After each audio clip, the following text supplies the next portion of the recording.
बहुत समय पहले की बात है। एक जंगल था। उस जंगल में एक साधु बाबा आया था।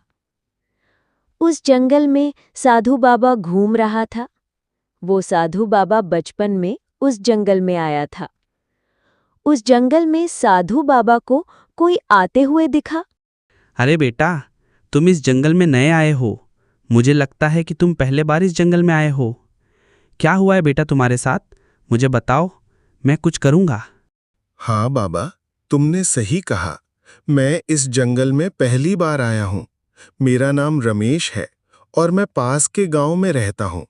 मुझे इस जंगल में बहुत देर से रास्ता नहीं मिल रहा है। मुझे गांव जाना है। बाबा, कृपया मेरी मदद कीजिए। ठीक है रमेश बेटा, मैं तुम्हारी मदद करूँगा। पर याद रखना, इस जंगल में बहुत से जानवर रहते हैं, इसलिए हम दोनों को धीरे धीरे आगे जाना होगा, क्योंकि जंगल के बीच में से ही हमारा रास्ता जाता है।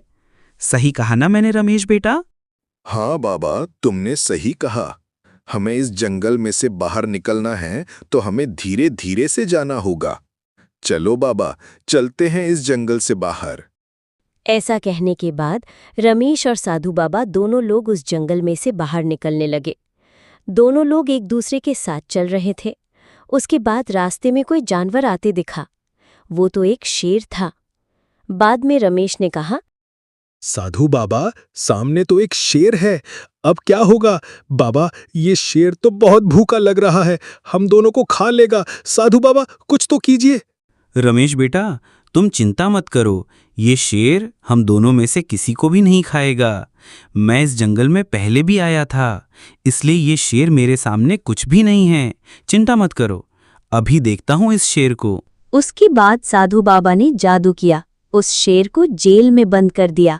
साधु बाबा, अपने कमाल कर दिया आपने।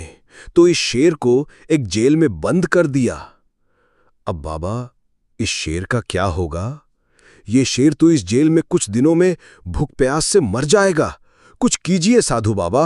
रमेश बेटा, तुम एक अच्छे इंसान हो। तुमने इस शेर के बारे में सोचा। मैं इस शेर पर जादुई जल लगाई है, इसीलिए इस शेर पर 3 घंटे में जादुई जल गायब हो जाएंगी। चिंता मत करो। आप लोगों को कहानी अच्छी लगी तो वीडियो लाइक, चैनल सब्सक्राइब करो। धन्यवाद।